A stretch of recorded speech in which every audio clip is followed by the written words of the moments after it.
Dragon Ball Sparking Zero got a 7 by IGN. Y'all believe that shit? You guys stay out of this.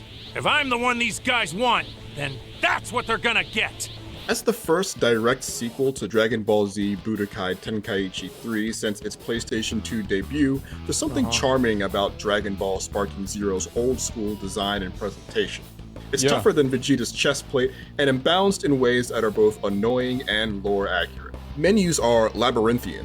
Training tips are sparse and sometimes not very useful, but every battle is crafted with the sole purpose of putting the Dragon Ball Z fighting fantasy as it appears in the anime into our hands. Fast-paced. So they make the story, so they make it to where like the story is authentic and this is why it's bad? Key slinging, teleport kicking, and magical hair dyeing is great fun, so long as you're patient with its gnarly learning curve.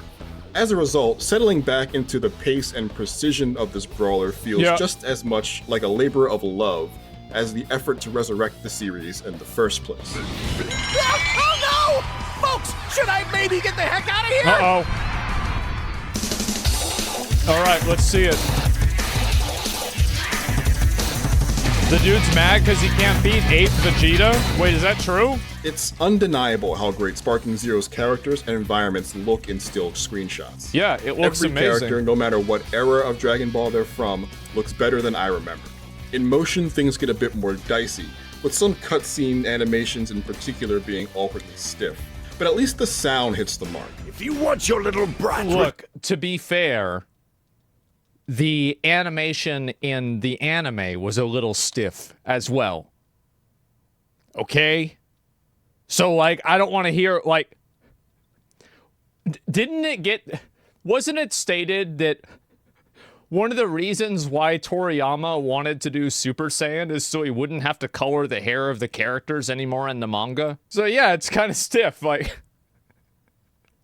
I mean, it's the same as I remember I watched Fist of the North Star.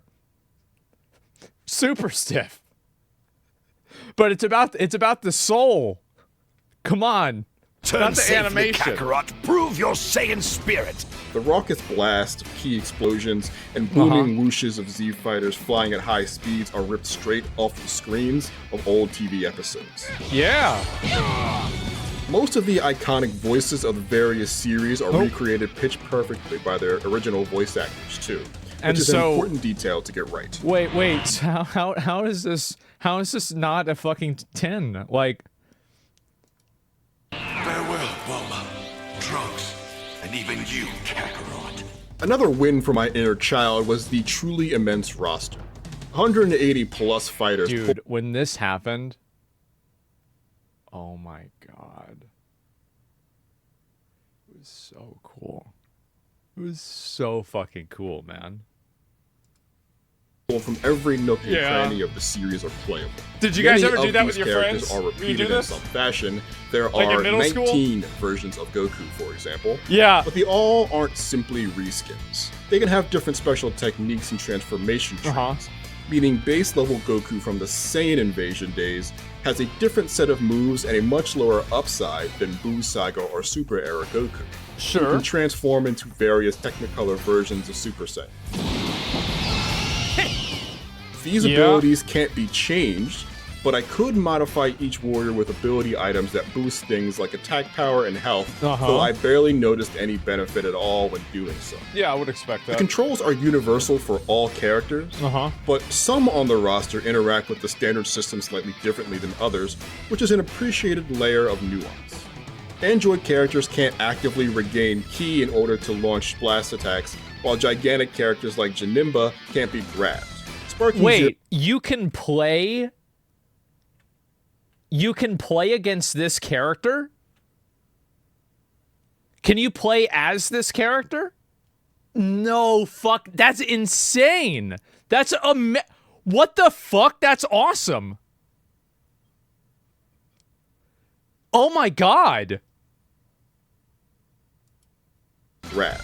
Sparking Zero makes no attempt to balance these differences either.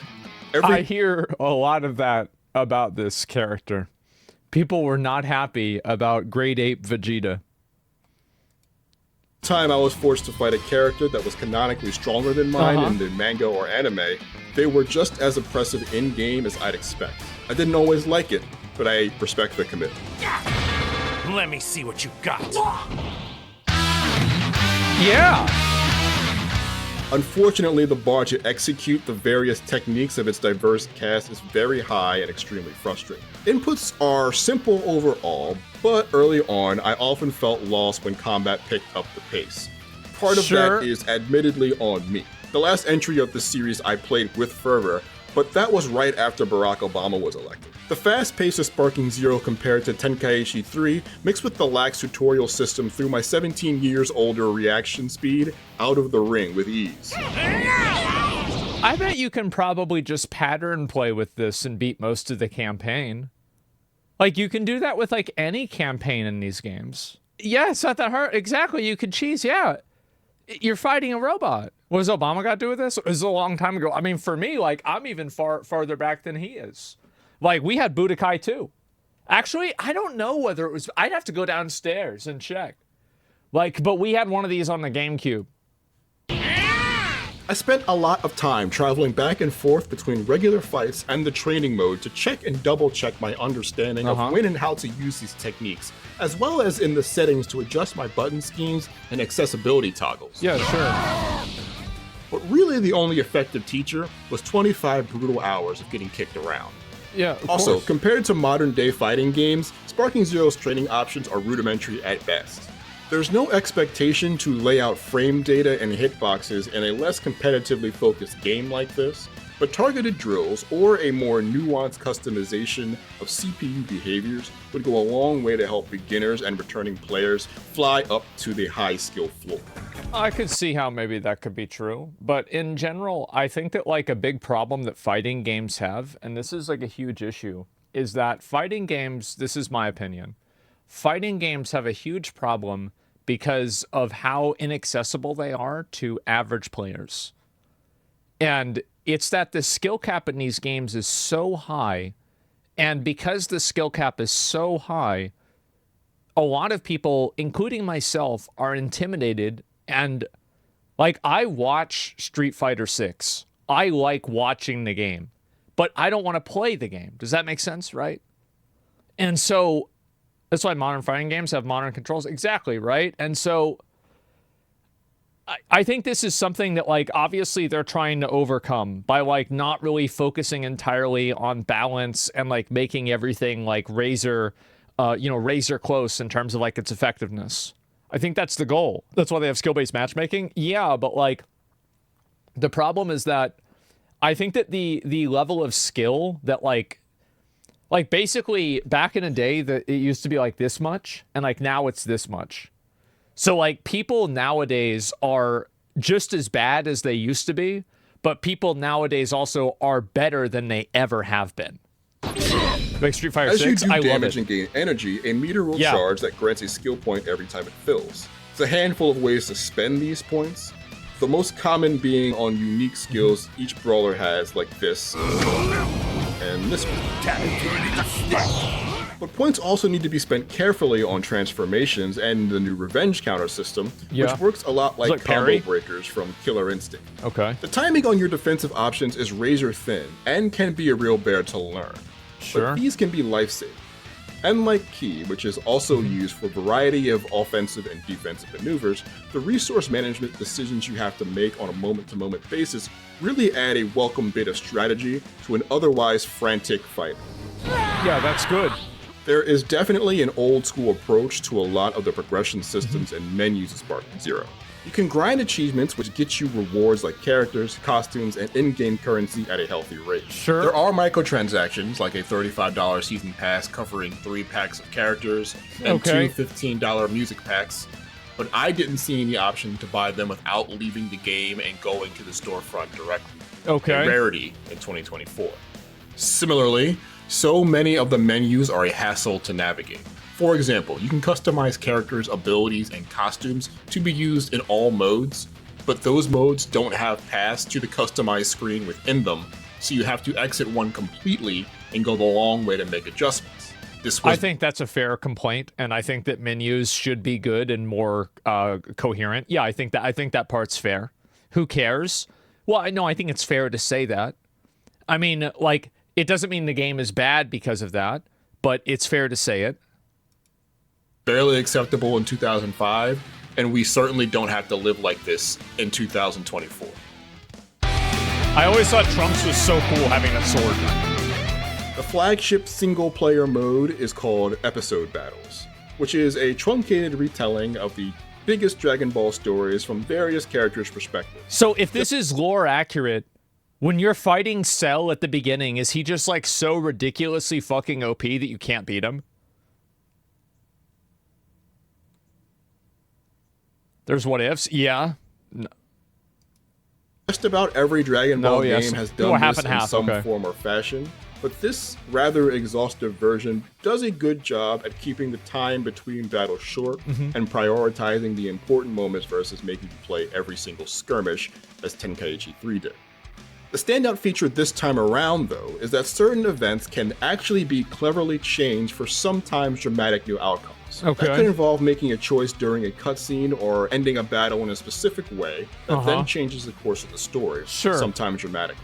But not all of these side attractions are created equal, with only a few I've seen That's being imperfect truly Cell. jaw-dropping or Yeah. substantial, like teaming up with Piccolo to kill Cell early. That's cool. Episode battles can be very difficult, since powerful characters can become all but immune to your normal attacks and will always have the perfect defense to match your offense, making it tough to experiment and find these largely hidden special conditions when the pressure is on. You can lower the difficulty on a fight-by-fight basis in order to progress if you Easy. really need to, but these special tasks must be completed at least the standard difficulty, making finding them very much an endgame activity. But I did That seems cool. Yeah, you have to do it on standard at least to keep going. I actually wish that there were more games that gate kept you. I know this sounds bad, but I actually think that games that have gatekeeping like that are more fulfilling and better. Lowering difficulty, like, I think basically you should have ways to make yourself stronger so you can overcome challenges, but you should have to overcome challenges. It made Tectone rage quit. I mean, did he do it on hard mode? Because I bet Tectone was probably like egoing it, right? And he didn't want to turn down the difficulty. Wait, no. He just couldn't beat it? There's only 2 modes? Oh, God. Oh, wow. That's... Oh, I thought he was like doing it on... Oh. appreciate the effort to spice up the stories that have Okay. been rehashed ad nauseam.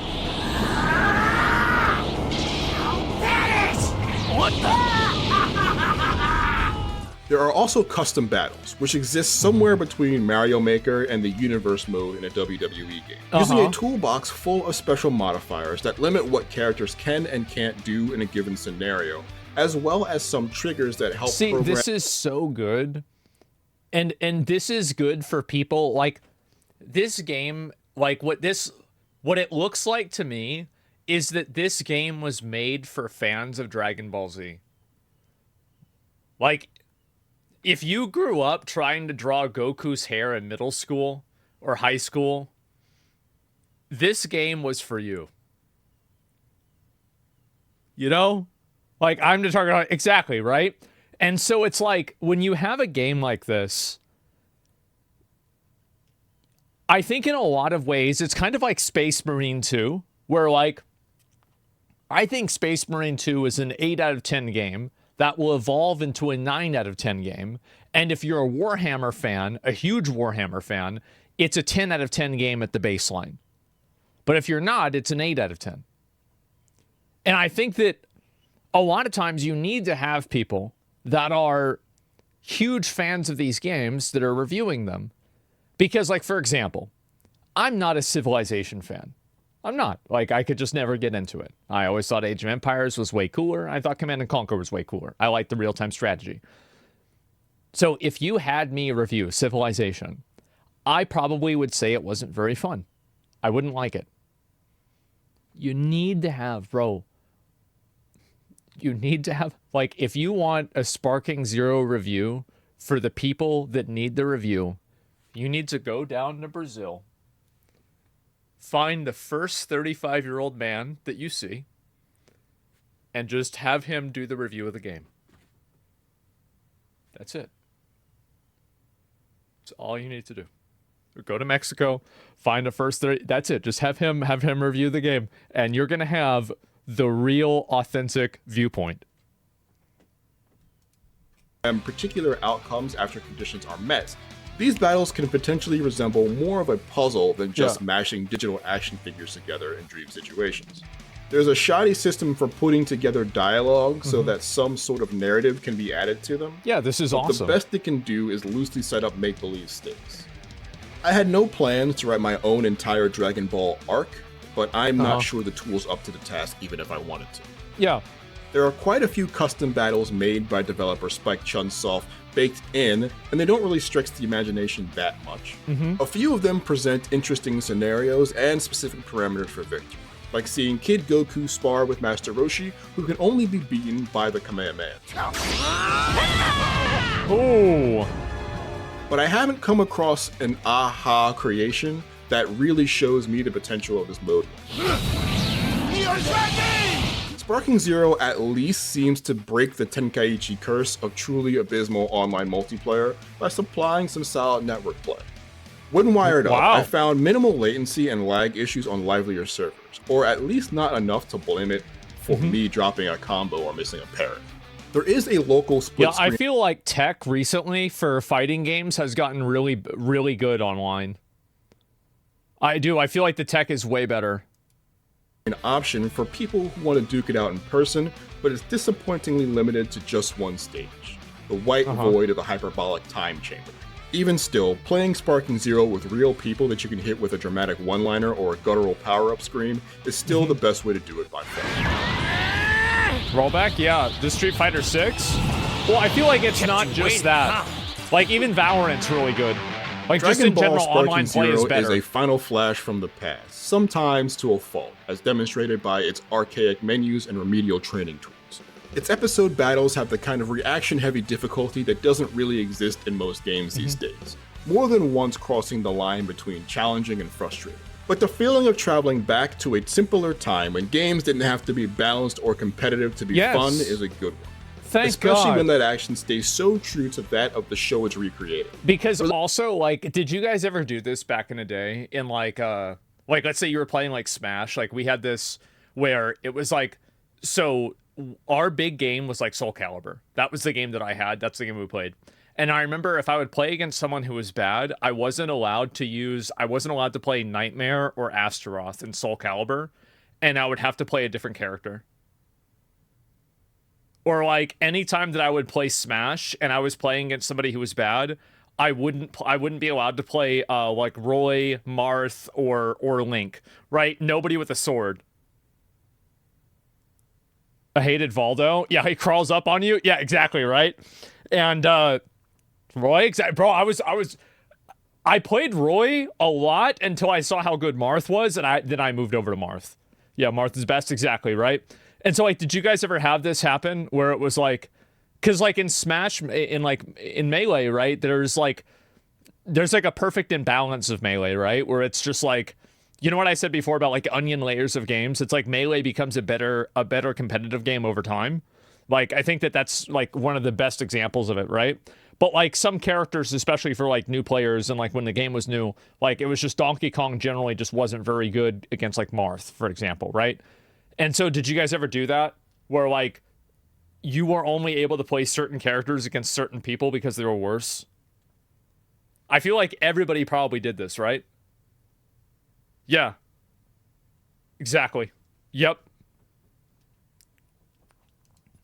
Living a story that was foundational to my youth, looking and sounding as great as I remember it, with the opportunity to alter it in sometimes dramatic new ways is clever, and the addition of tools to attempt to create your own stories could elevate the experiment even further if a community can figure out how to make the most of it.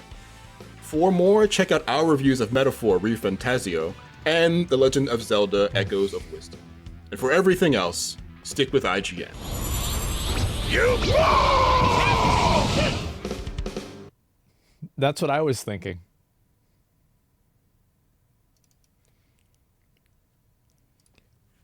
I don't know, man. I feel like there's a huge thing about how, like, you've got to make sure that these reviews are being done by people who love the franchise, because that's who the game is being made for. Like, and also, like, the people that love the franchise, they will grow the franchise and make the game bigger in the process of that. A bias? Yeah, a bias. Absolutely. Yes, of course, a bias. Duh. Like, yes, you want to have people that like this kind of game, they're going to review the game. That way, other people that like these kinds of games will be better informed. The person who did the previews were very positive about the game, and then they switched the reviewer. Well, I guess I'll have to find. I'll try it later on today. I downloaded it, and I'm gonna try it and see. Monster Hunter is now very popular because of loud voices of dedicated fans. Yeah, one of those loud voices was Tectone. Tectone was so loud, he gave me a he's a little bit of stuff on there. There we go. A Xenogre from Monster Hunter World, and he said, "You have to play this game. This is the greatest game I've ever played." And I was like, there's no way it's that good, because people are so annoying about trying to get me to play Monster Hunter. And I was like, I don't want to try it. But then Tectone was like, you should try it. And I'm like, okay, now I'm going to take it seriously. I started playing Monster Hunter, and I've beaten almost every boss in the game. And I love it. And so, yeah, like, and that's what happens with, like, fans of games. Like, how many of you guys had that happen with, like, WoW? Or you got your friends or family, or, like, I got my mom into WoW, for example, right? Like, that's the way it's supposed to be, man. That's good. Didn't play Monster Hunter Rise yet? No, I didn't, but I did a lot of Monster Hunter World. I still even have it installed. I had to uninstall like every other game. I did not uninstall Monster Hunter World. I've got almost 200 hours in this game. It's really fucking fun, man. Like Final Fantasy 14 for you? Yeah, exactly. And so, like, if you make a game for the fans, I think that that's the only way that you can make a game, because if you lose your core audience, then you don't have anything. And I think that if you focus on your core audience and you just help grow that audience by just making better and better content for them, over time, you will make that core audience larger. And I think that when we're really going to see this happen is we're going to see this with Monster Hunter Wilds. I think that we can see a 600 to 1 million player release on Steam for Monster Hunter Wilds. I know it sounds crazy, but I actually think that there's such a huge amount of hype behind the game. I think that we could see at least 600,000. No. I mean, like, maybe not a million. Like, that's a pretty big difference there, right? 600, 500. I think it's going to be, okay, we can talk about numbers all day. I think it's going to be a lot higher than World. It'll be higher than Concord. I think it is. And I think it will be. Yeah, definitely. But anyway, yeah, this shit is so fucking cool, man. IGN only gave this game a 7 because they probably haven't gotten past grade 8 Vegeta. Where's the guy that's been doing all these videos in the game in the preview? The guy that talked about this game like it's a 9 out of 10. They gave it 7 out of 7 Dragon Balls. IGN wouldn't shut the fuck up about this game for months, and y'all gave it a 7. A fun game with no microtransactions. I thought it did have microtransactions. That's what the video said. 180 characters, an intense story mode that changes the original story, a meticulous training system, and amazing graphics gets a 7. You guys are out of your mind. Ultimate Tenkaichi got a 7.5 from IGN back in the day, but Sparking Zero was a 7. That's insane. These guys gave She-Hulk a 9 out of 10. So, do you want to know the other game that was rated a 7 by IGN? Concord.